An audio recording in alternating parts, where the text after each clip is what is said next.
சில விஷயங்கள் மனசை உறுத்தும், சில விஷயங்கள் வேதனைப்படுத்தும்.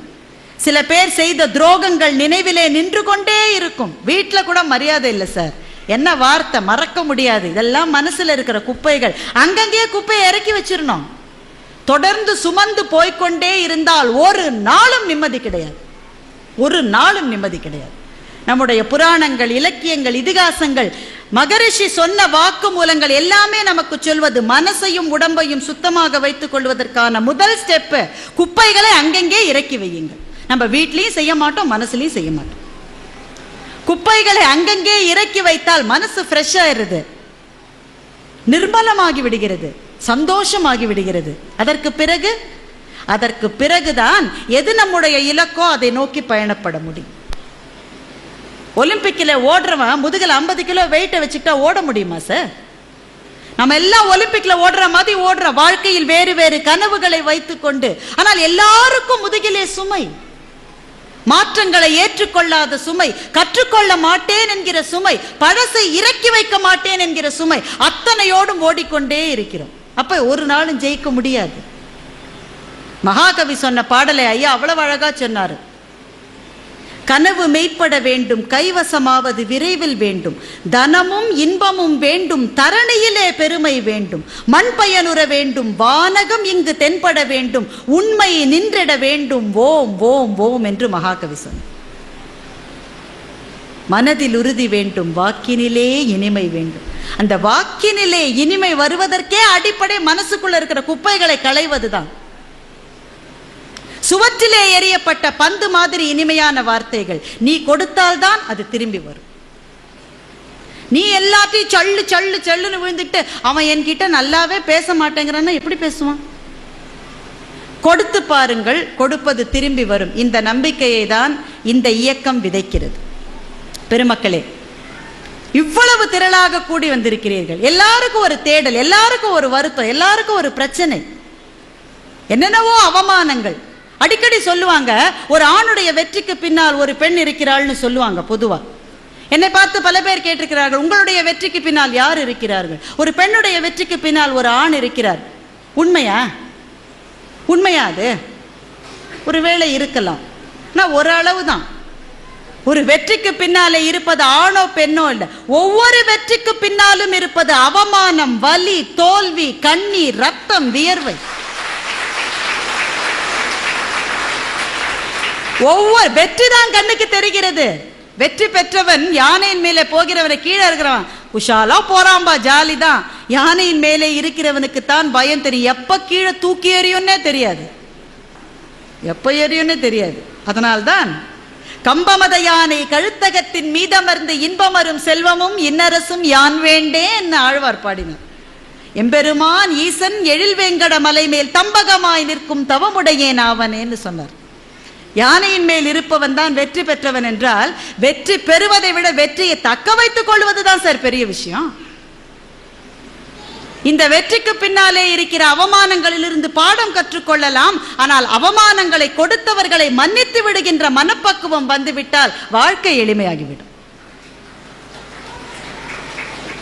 அவ்வளவுதான் அவனுக்கு தெரிஞ்சது, அவ்வளவுதான். இந்த பாடத்தை என்னுடைய அத்தையிடமிருந்து தான் நான் கற்றுக்கொண்டேன். இதோட முடிச்சுக்கலாம். என்னுடைய அத்தையிடமிருந்து தான் நான் கற்றுக்கொண்டேன்.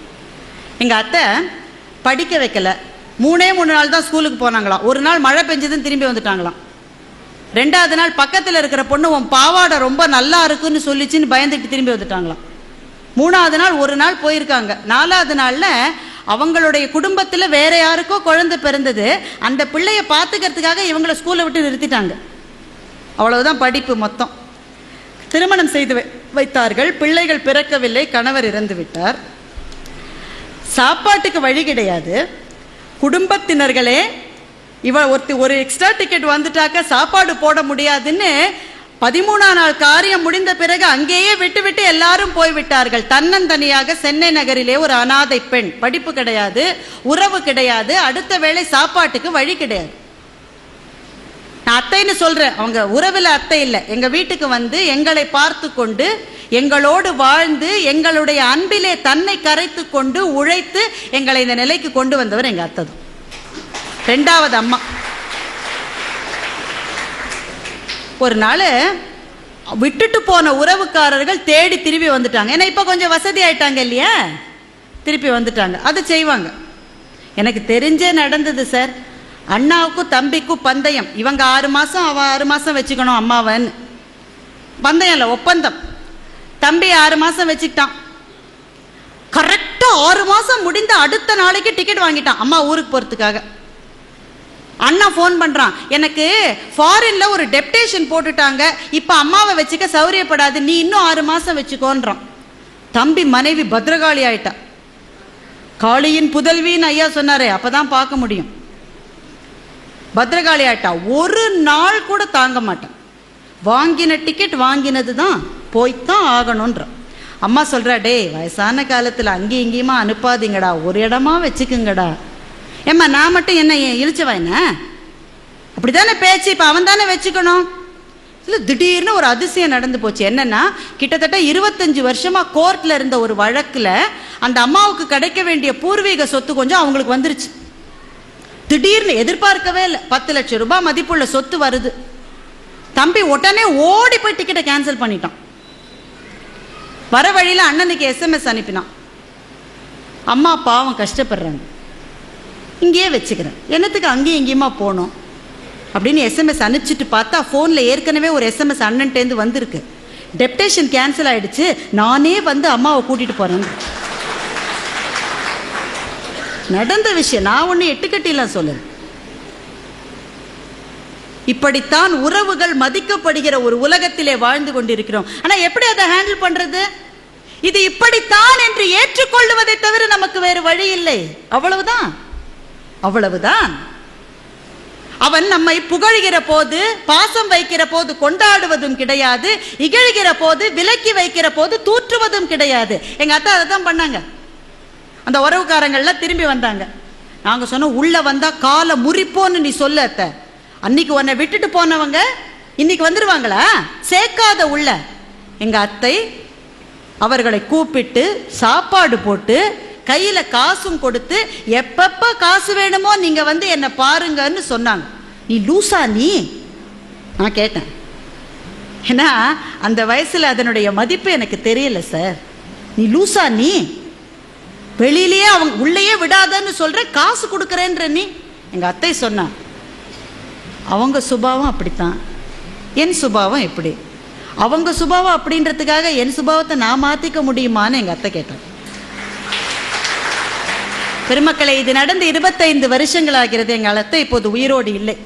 ஆனால் ஒவ்வொரு முறையும் நான் அவளை நினைக்கிற போது இந்த வாசகத்தை ஒரு மந்திரம் போல எனக்குள்ளே நான் சொல்லிக் கொள்கிறேன். அவன் எதையும் செய்யட்டும், அவனுடைய குணம் அவ்வளவுதான். அவனுடைய குணம் இறங்கி இருக்கிறது என்பதற்காக என்னுடைய குணத்தை நான் இறக்கி கொண்டால் இந்த உலகத்திலே கடவுள் என்னை படைத்ததற்கு அர்த்தம் என்ன?